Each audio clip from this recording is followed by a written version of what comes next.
Hey, hi, my name is Christine Zere. I am an international development program at the University of Ottawa, and I'm currently interning with the Women Peace and Security Network in Canada. So I've had the amazing opportunity of meeting this woman right here at Dita Beat, who is the president of the South Sudan Women Foundation, and I've had the opportunity of attending their meeting that they had just a few weeks ago.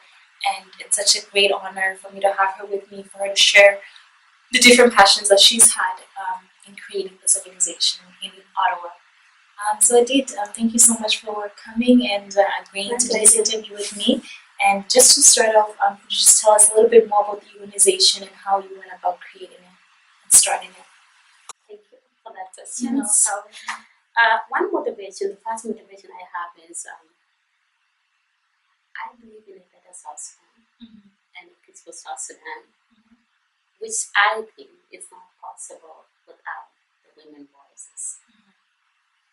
So, the motivation is what women can do better, what are they doing before, and what can they do better. My personal motivation as well is I believe that nothing is impossible. And it is not making a change is not about being a woman. It's about working together as a community. Yes. So the South Sudan women, where I took the lead in the establishment of the South Sudan Women Foundations, because I believe in the capacity of women. We want to see women active in the community leadership, in addressing each other, working together, regardless of their tribes, regardless of the other differences that they have, and to really come to their roles as good citizens that can play a very positive roles. So the South Sudan Women Foundation is all about, to sum it up, building the new basis for women, the new foundation, the new beginning that we have never seen our mothers doing it before. So we will have to see, our goal is to see the South Sudanese women as active as the men in the nation building, in community building. They have been good mothers over the years, Yes. but their voice always missing when it comes to peace, national unity, like all about community issues, all these things. So I have these great passions in saying we can have a better country. Yes. But at the same time, what if women come together? Like the way men actually united in addressing national issues. Yes. What about the women? Can they do it better? So the goal of the foundation right now, we have a lot of bases to build. So, but the first basis is peace and unity. There is a possibility that women can step in and even unite their own communities that are broken based on tribes. So, is there any possibility? So our current campaign is about the role of women, the voice of women in peace. How can we create those voices? Do they really exist? How can we lift the voice of women that often go unheard in the community? So totally, the South Sudan Women Foundation will work together side by side to build the country, even challenge their own decisions. So you look at the South Sudan, people will say 25% women in the government. But how is it about numbers? Yeah. So at South Sudan Women Foundation, we don't believe about numbers. We believe in the individual efforts in solving their own issues, in really stepping up to leadership. You don't need to be acknowledged to really be a change in your community. Yeah. So, That's true. And as we are looking at the 60 days campaign, right? For December 10th, we'll be celebrating the International Human Rights Day. And as a president of the organization and foundation, do you see any linkages between what South Sudan Women's Foundation can do in terms of addressing international human rights? absolutely, there's a lot that can be drawn on that. Because one thing is, when you think about gender-based violence, there are two people. There is the perpetrator and the victims. Most of the time, women are the victims. So the South Sudan Women Foundation really think about the people who are really low in terms of like being oppressed and being like, facing all this challenge because they are women or they are men. But so you cannot actually eradicate or even eliminate gender violence when you don't empower the victim. So it has to start with education, and it has to start with giving voice to the victim and creating space for the victim really to see themselves that they have the right to defend their own right, to speak for their own rights. So if you look at the case of domestic violence, which is part of the gender-based violence, if we have a society that women can challenge men and say, hey, you don't have the right to beat me. You can talk to me. Yes. In the long run, that becomes a culture that people get used to talking. So I remember in my family, because I can tell, like, whatever my brother, that you don't have the right to beat me. And I can explain to that. I think next time we will not be mad and think about beating me because they know where I stand. So the South Sudan Women Foundation is more about women asserting their own rights. And let's move away from this illusion that like there is someone that will save me. I know in African society it's all about God, but let's look at the importance of individual agency. If women can fight for their own right, if they speak up for the challenge facing them, well, stop being submissive to abusive culture. I think it will reach a point that there are a lot of educations, and the next generation even will be better. So the South Sudan Women Foundation will help a lot because we want to see women as a change and discussing this issue and say, hey, I remember in my meeting with some women said, these men have been keeping us down. And this is the right time we have to step up. Because if not now, when? When? If not now, when? So total is about individuals stepping in. Because if you remain as the victim, as silent victims, nothing will change. And to address those things, you have to speak up. People will not respect you if you don't speak up for you. If you don't even know your right, they will violate you because they don't know it. You are the only one to educate them. And as I understand it, you keep mentioning this idea of going against what is known to be culture. Especially in the African context where we have these embedded norms that are not good for anybody, but then because they've existed for such a long time, nobody has ever challenged them. But you talk about this idea of needing this new movement where we challenge what we assume to be good, or what we assume to be our own identity as a people, right? Can you please elaborate on that? Okay. When it comes to our own identity, we talk about culture. And culture has the way of life. But there is a lot of misunderstanding here that everything is culture. Even gender-based violence can be justified in the name of culture. So if you, in the South Sudanese community, most of them, I don't want to generalize all the community in South Sudan. There are different tribes, groups, and ethnic groups. But you will see most of these culture, they practice the wife beating. Like, woman, most of the time being beaten by men, the brother or the husband. And it would be justified as the way, as a discipline and part of culture. But one thing that we are missing again is, like, should we practice bad culture in the name of, our Upholding a fallen system, So it's more about being critical of what we do and challenge and let individuals live to their own freedom they want, to the principles of human rights. Exactly, yes. When you also think about what rape as one of the gender-based violence, it is not only the action that's the problem. It is very important to look at the link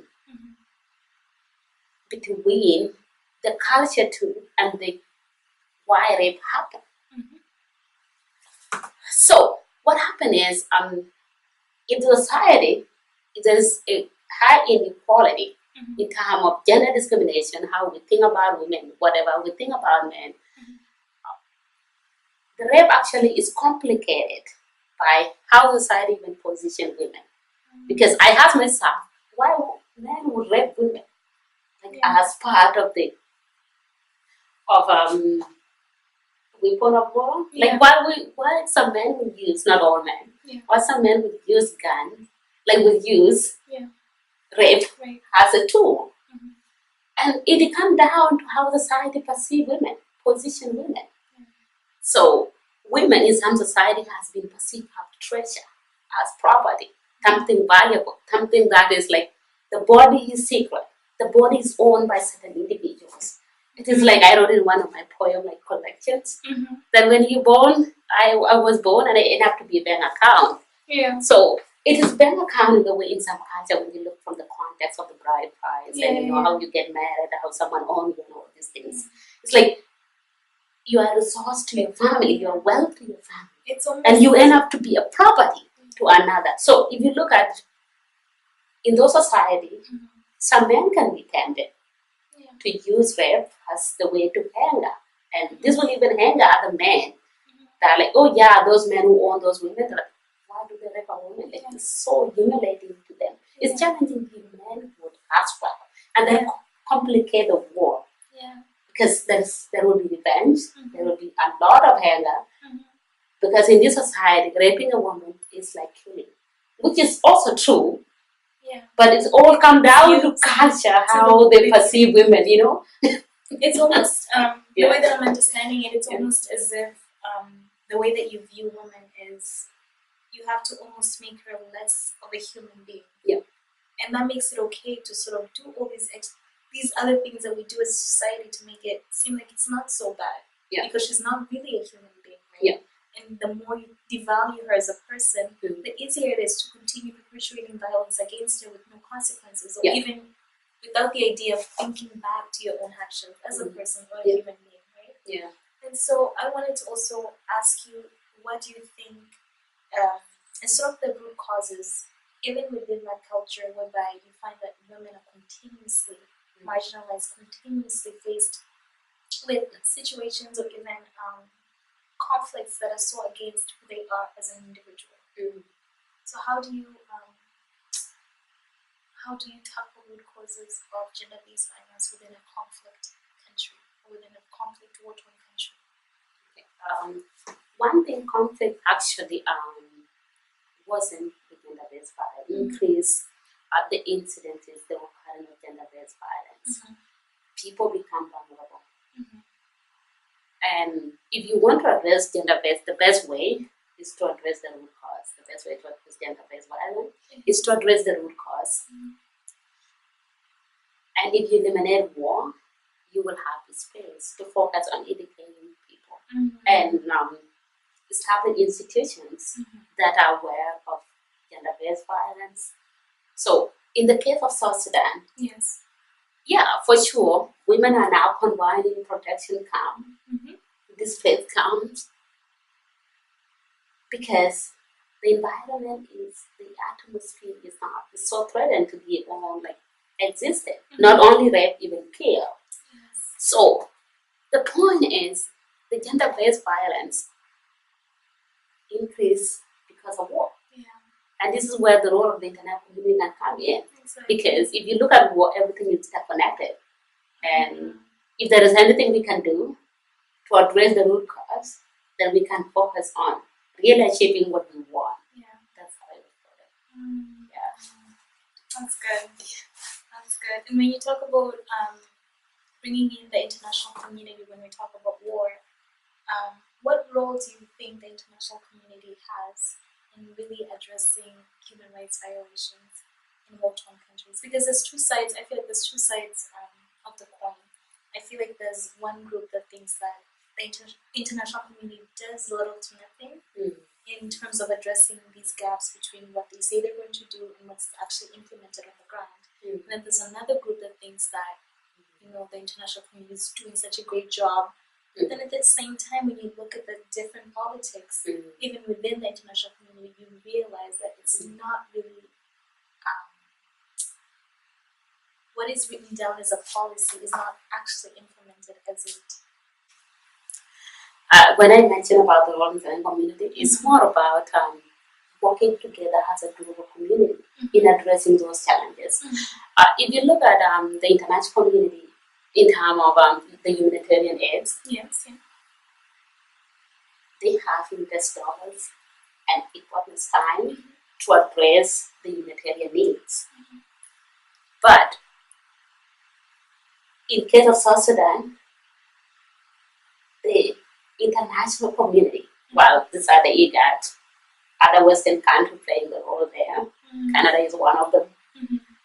Is that they have tried the able, but one thing is missing. It is always every dream of us say we can solve it, we can do it together. Yeah. But how politics is very complicated, very complex. Really, it needs people to think about their positions and how they are actually even contributing positively or negatively. So if you look at how do you call this? Let's go to real politics and look at the relationships of, because sometimes work create opportunities, but it disadvantage other people as well. Exactly. So if you look at the Indian community, that group that are in conflicts because of war. Themselves, they're in conflict and they're playing a cold war on each other and worsen the situation. That situation should not be allowed when we think about our role as global leaders, you know. Especially when they constantly push forward this agenda for Human rights, global leaders, this concern that we are one people, you know, and we have shared responsibility to some extent. The other issues is there is a lot of, if you think about the case of South Sudan, which actually made me more angry, is that there's a lot of expectation with the role that the internet community will play. So,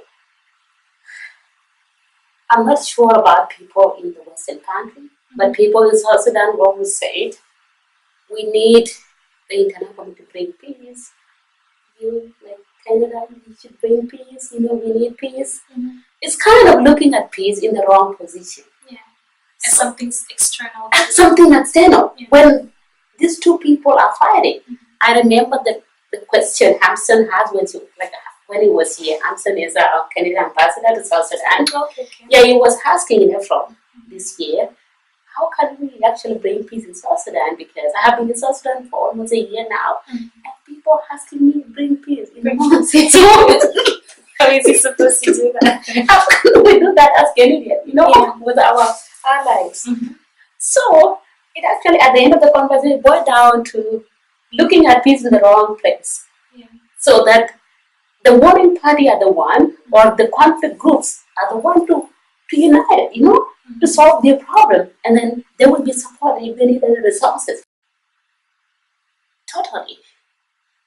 The South Sudan Women Foundation, we believe that a better South Sudan is possible